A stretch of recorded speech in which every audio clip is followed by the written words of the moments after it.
now we will come to the third lever of photography, which is called ISO. ISO full form is International Standard Organization. Okay. Now what it does, it is very simple, that if the light is less, you will use 100 ISO to start with. Whenever you have to start a shoot, you use 100 ISO. 100 ISO will give you the best image quality. But if at 100 ISO your picture is looking dark, then you will increase the ISO. 200 and 300. Yes, you will keep increasing the ISO till the time your pictures looks perfect. Okay. Right? You have seen this today, right? Because the light is changing, the sun is setting, so we have to increase the ISO so that we are able to record this video properly.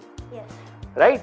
So it is very simple. You know, it is like an emergency brake. That first you start with 100 ISO, and if your light is less onto your subject, then you keep increasing the ISO till the time it becomes perfect. Okay. Alright?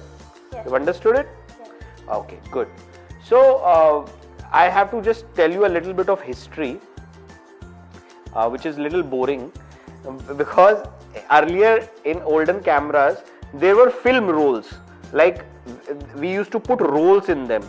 So there were 100 ISO films, there were 200 ISO films, there were 400 ISO films. So what used to happen, as soon as you increase the ISO of the film, it becomes more sensitive, towards light. That means it captures light very beautifully. Okay. Right? So for example, if Papa is going for a daytime shoot, that means Papa will use 100 ISO. But if Papa is going for a nighttime photo shoot, then Papa might use 400 ISO or 200 ISO. Okay?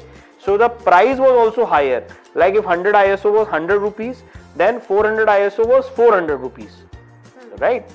But these cameras don't have the rolls. You don't have to put any rolls in this. Yes. Right? But ISO function is still there. It really means that when the light is less, you can increase the ISO and increase the sensor sensitivity towards light. ISO really means sensitivity. Whose sensitivity?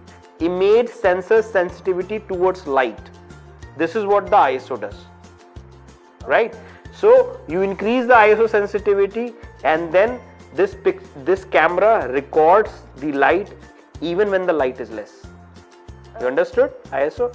Very good. Papa, how to decrease and increase? Yeah, the Papa forgot to tell you that. So there is this ISO button. Okay, you press this ISO button. ISO is this button. You press this ISO and then you increase this ISO like this. Okay, like this. Okay, and if you have to make it to auto ISO, then you select this and you make it to auto like this. Hold it like this. It becomes auto. Okay. The C is the ISO, which is right now set to 100. So there is a ISO button on the Z6 camera. I press the ISO button and then I move the shutter dial or the command dial at the back side.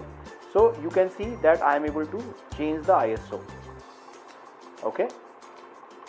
So what I need from you is that you should also know how to change the ISO on your camera. Okay. Try to do that.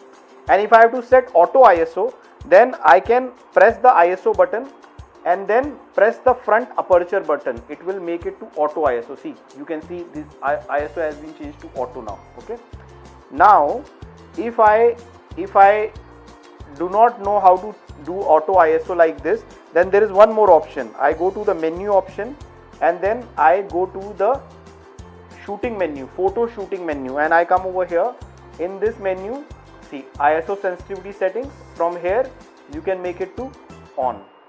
That means the camera will automatically boost up the ISO whenever the light is less. Okay. Where it is right now, what it is telling you? 100. 100. So if I have to increase it, I press the command dial and I increase it. That's the same shutter speed dial, right? So we just increase it to the whatever level we want, right? So we press we keep the ISO button pressed and we increase and decrease it, right? Now. And how to auto ISO?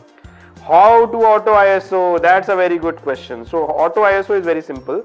See, you press the ISO button and this time you press the aperture ring. So it becomes ISO A.